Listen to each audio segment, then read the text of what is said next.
you stood up for Donald Trump when so many in your profession would not. Yeah.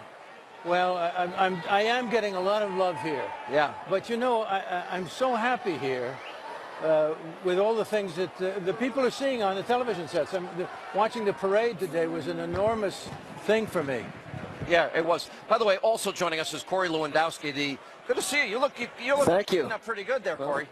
Former campaign manager. All right, so funny backstory.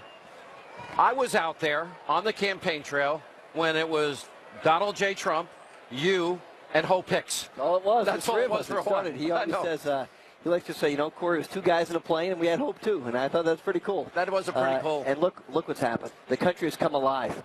Yeah. Tens of millions of people have come out and said, no more Washington. Donald Trump's speech today was so clear, so concise. The power goes back to the people. It comes out of Washington and goes back to the people, and that is what the revolution is all about. You know, Corey, early on in this process, you were not only confident, extraordinarily confident he would go all the way. Very few people were where you were back at that time. And I know you, so I knew it was from your heart.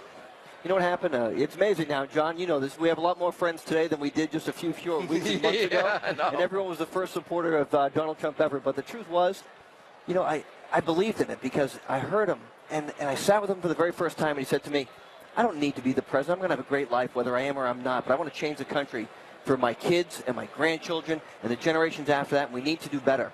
And if you look at all the specifics that he has outlined on this campaign, that's what he has to go and start doing tomorrow and on Monday, and that's what the American people deserve. But you know, if I would argue if he just follows through on that vision, and these are the things we've talked about.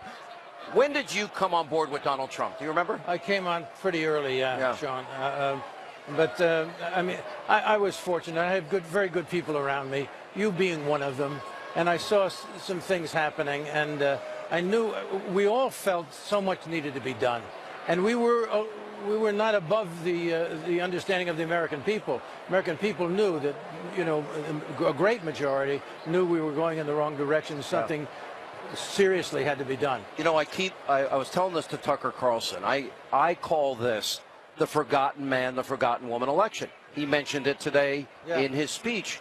You can't have 95 million Americans out of work.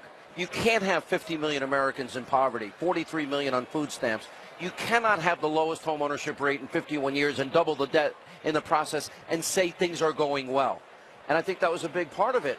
And he didn't mention himself much today. These weren't statistics. These were real people. Real people, real lives. And if you went across the country, as I did at different times, you met these people. And if you really had your eyes open, you knew what was going to happen. You know, and I think that's where there's a disconnect totally in Washington. And I would argue, Corey, that maybe the biggest challenge is it's a night to celebrate tonight, but going forward that Donald Trump will face is this Republican establishment against him, Democratic establishment, media establishment, by the way, like CNN over there. You know what it is? It's the political world that doesn't want change, right? They make a very good living by having no change. Whether that means, hey, you know, we'll take a bill and we'll move it through and make sure it doesn't actually get done. That's not Donald Trump. And what he said was, what normally takes 6 weeks or 6 months or 6 years, we're going to do in 6 days or 6 hours or 6 seconds. And you're going to see that with the executive orders he's going to sign. You're going to see it with this cabinet that's going to come in. He's going to empower these people to go and change the way Washington works. That includes saving hundreds of millions and billions of dollars on spending where we are getting killed as an American government because we don't negotiate. Yeah, you know, it was interesting this in the last couple of weeks. I watched the Republicans, John, and they're talking about, oh, let's advance the debt ceiling $9.7 trillion. And I'm like, what? And then they're talking about, well, maybe we'll bring earmarks back. And health care, well, maybe we'll do it within the next year. On each one of those issues, Trump said, no, 10% cut. That's right. 20% cut of the workforce. Well, you can see he's got this way of dealing. And I don't understand it exactly. It's just a certain personality that he has. And I am in awe of it. He cuts right through to what is essential. And he gets... Guys, if I may interrupt you, the Vice President of the United States, Mike Pence, is entering the room. We're at the Freedom Ball, by the way, in Washington, D.C. And after Governor Pence and his wife take to the stage, here you go. You know what's amazing? You look out and everybody's got their phone out recording this moment. Look at this. Isn't that amazing? Yeah. You should take a picture of that. Yeah. Well, we are, aren't we? The 45th President of the United States, Donald J. Trump, and the First Lady of the United States, Melania Trump.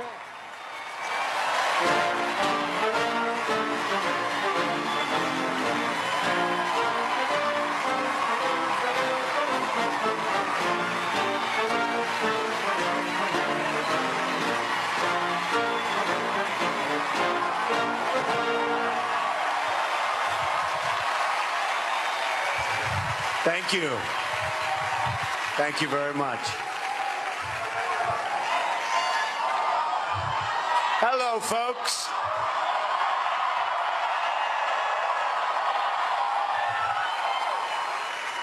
Our First Lady.